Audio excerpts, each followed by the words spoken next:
চলন বিলে ঘুরতে যাব আর মাছ ধরবো না, এটা তো হতে পারে না। তাই তো চলন বিলে ঘোরার জন্য বের হয়েছি একদম মাছ ধরার সরঞ্জাম নিয়ে। একটি হচ্ছে খেয়া জাল, আর সঙ্গে আছে কিন্তু বাংলার ঐতিহ্য ছিপ বড়শি, যেটি দিয়ে দুই দলে ভাগ হয়ে আমরা মাছ ধরবো। আর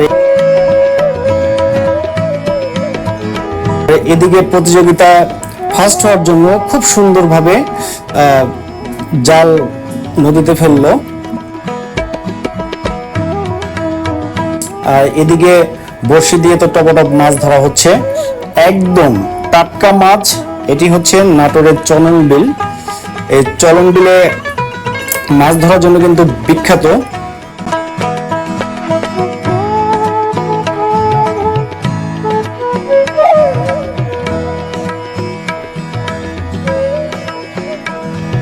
আমরা রান্না করে এখানে আজকে খাবো। দেখতে পাচ্ছেন নদীর একদম টাটকা